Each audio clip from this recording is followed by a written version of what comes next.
AHY menyindir KSP Muldoko melalui pesan yang disampaikan senior di TNI bahwa Muldoko biasa menghalalkan segala cara untuk mencapai tujuannya. Hal itu disampaikan AHY ketika melakukan jumpa pers di kantor DPP Demokrat. Dalam jumpa pers tersebut, AHY juga menyindir KSP Muldoko yang mencoba melakukan jual beli hukum.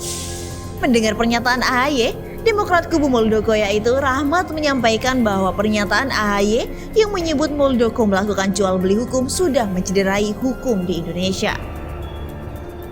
Dilansir dari CNN Indonesia Jakarta, Ketua Umum Partai Demokrat Agus Harimurti Yudhoyono atau AHY mengaku sempat diperingatkan oleh para seniornya di internal TNI terkait sosok Kepala Staf Presiden atau KSP Muldoko.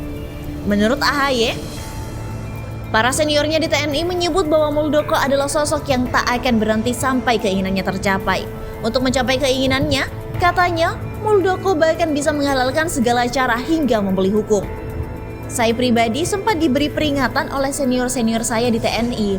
KSP Muldoko tidak akan berhenti sampai keinginannya tercapai, kata AHY dalam jumpa pers di DPP Demokrat pada Jakarta, Rabu 24 November 2021. Cerita AHY itu sekaligus merespon kemenangan partainya atas gugatan yang dilayangkan oleh Muldoko dan Johnny Allen terhadap keputusan Menkumham Yasona Lawli soal kisruh Partai Demokrat buntut Kongres Luar Biasa atau KLB Deli Serdang awal Maret lalu.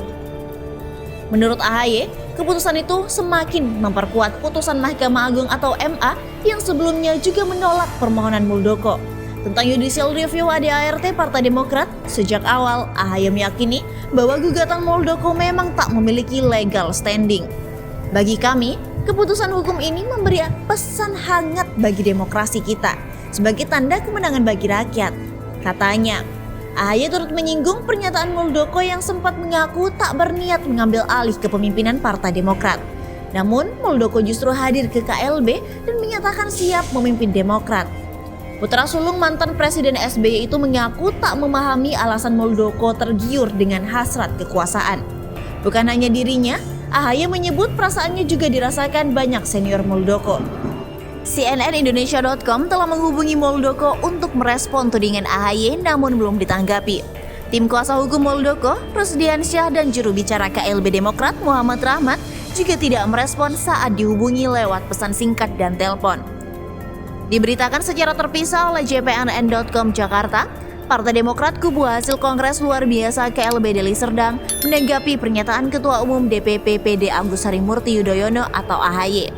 AHY sebelumnya menyebut pendapat informasi Muldoko akan menghalalkan segala cara hingga keinginannya tercapai. Menanggapi hal tersebut, juru bicara kubu Muldoko M. Rahmat menilai pernyataan AHY terkesan melecehkan penegakan hukum di Indonesia. Pasalnya, AHY dalam pernyataannya juga menyebut Kepala Staf Kepresidenan atau KSP bahkan menghalalkan segala cara, termasuk membeli hukum. Saya kira itu tudingan membeli hukum pelecehan terhadap penegak hukum di Indonesia, ujar M. Rahmat dalam keterangannya pada Rabu 24 November. Rahmat balik bertanya kepada AHY hukum mana yang dimaksud bisa dibeli dan siapa yang bisa membeli. Jangan AHY merendahkan para penegak hukum bahwa mereka bisa dibeli, katanya. Rahmat juga menantang AHY mengungkap siapa petinggi TNI yang dimaksud memberi masukan kepadanya bahwa hukum bisa dibeli. Siapa petinggi TNI yang rajin memberi masukan ke AHY bahwa hukum bisa dibeli? Sejak kapan TNI aktif punya selera masuk ke dalam arena politik praktis? Kami justru ingin minta konfirmasi ke Panglima TNI. Apakah benar petinggi TNI rajin memberi masukan kepada AHY dan Demokrat? Katanya.